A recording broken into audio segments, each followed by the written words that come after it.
Hello and good afternoon, everyone. I'm joined today by Nick Hawkins, who's the Commercial Director at Global Secure Accreditation.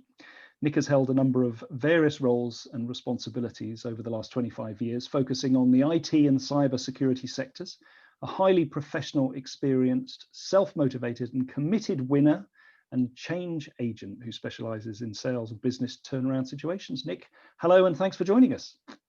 Good afternoon, James. A real pleasure, and thank you very much for inviting me to join you today. So tell us a bit about GSA then, Nick, and what your involvement is in it. No, a real pleasure. In the introduction, you mentioned my background is cyber and IT. Absolutely. So about 18 months, 2 years ago, I met the founder of Global Secure Accreditation, Bob Quick, who's an ex-assistant commissioner in the Metropolitan Police. And he was talking about a cyber opportunity he wanted some advice on. Same time, he was talking about this opportunity or business opportunity they had identified around independent hotel security and safety accreditation. And the more I listened to what they were talking about, it made a huge amount of sense. There's a massive sort of gap in the market whereby we all take for granted when we go and stay in any accommodation that actually the brand, the star, whatever, or the property itself tells you how good they are. But in actual fact, it's like self-marking your own homework.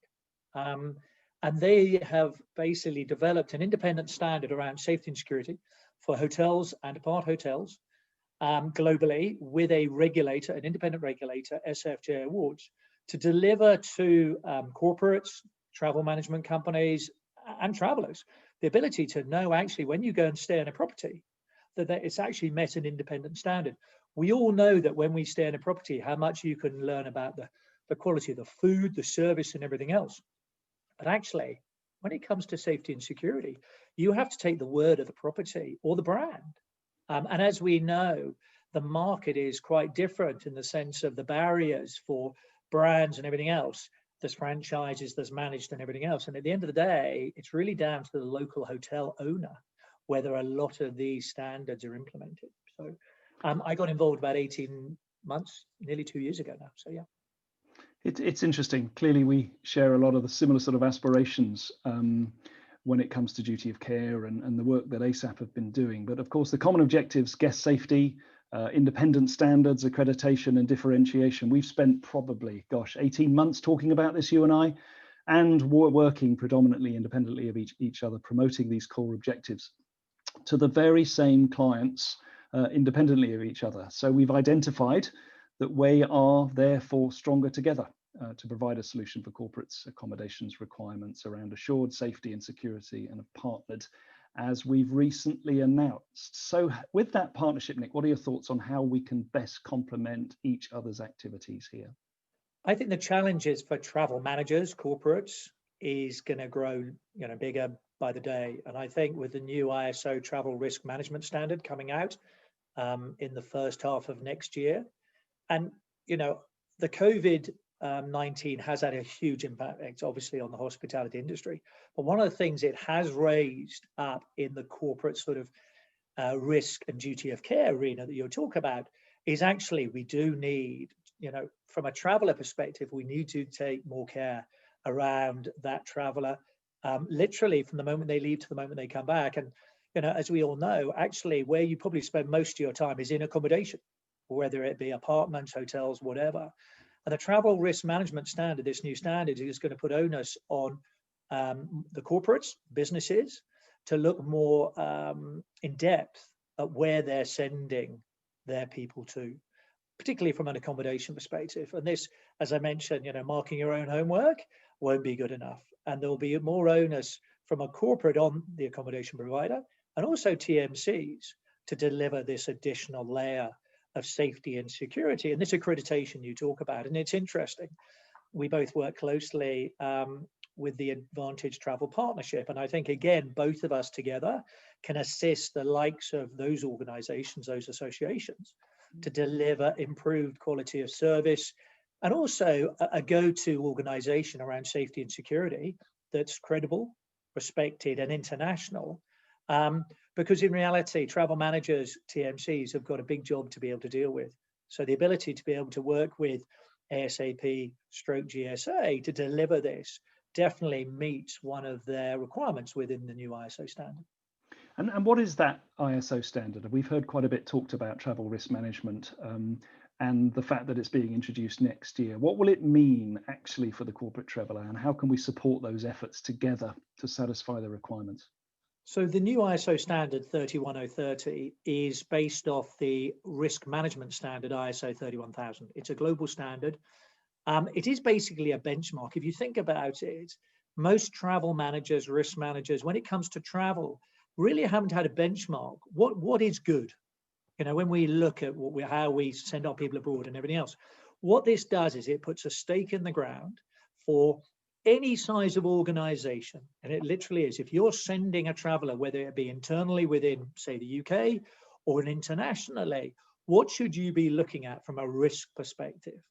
And so there'll be much more onus if you want to comply with that standard as a corporate, that you'll be looking at it and go, well, okay, who are the partners I can work with? And, you know, the likes of ASAP and GSA, I think we're well placed. You're really respected in the apartment space. I think we've got good credibility, particularly in the hotel space, that by coming together, we can assist fundamentally the corporate travel manager, the buyer, to be able to deliver that assurance if they are looking to meet that standard. And at the end of the day, it is the benchmark they're going to be looking to. And we've seen a huge amount of interest within this standard going forward. I think one of the other areas is, you know, when you look at litigation, up until now, without a standard, without a benchmark, when you go to a court of law, it's like any person will look at it and go, well, what is out there? What is good? And up until now, and obviously in the near future, they'll be able to look at that and go, actually, there is a standard out there. Are you complying? What are you doing to actually deliver that additional assurance for your people when they go? So accreditation, I think, you know, is just one area, and by working with partners such as us. And I think, you know, your question about how can we work together, you know, the travel managers, travel buyers have got a big enough job, you know, and we can work with them, particularly in the accommodation space, and bring them that independent due diligence assurance, and working with our partners as well to deliver that quality of service.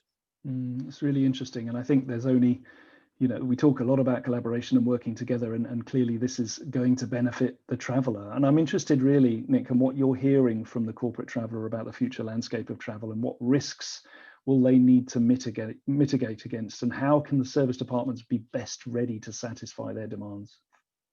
I think that's an interesting point. I mean, obviously, you've got to look at the way you're delivering services and, you know, overall and everything else. I think, you know, what I'm hearing from corporates is obviously long stay is definitely an area of interest, because I think the quality, and one of the things I often hear from corporates is the time spent in the property. There's going to be a lot more time spent in the property. And I think the hotels are going to find that challenging against potentially some of the apartment providers, you know, from a long stay perspective.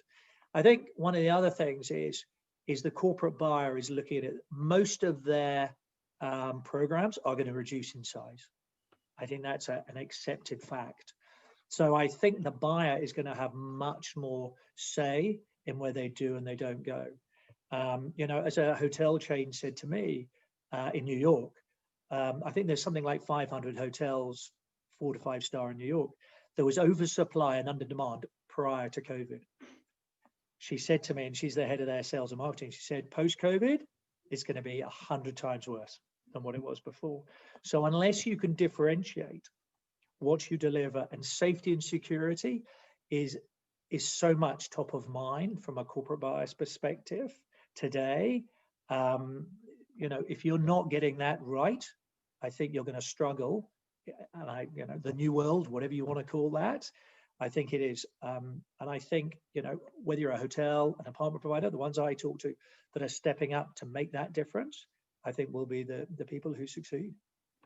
Really interesting. Thank you very much, Nick, for your insights. And thank you also for the support that you're giving ASAP over this time. You know, together we are stronger, and we're working very hard collaboratively to do that. So we really appreciate your time. We really appreciate everything you're doing. Thank you.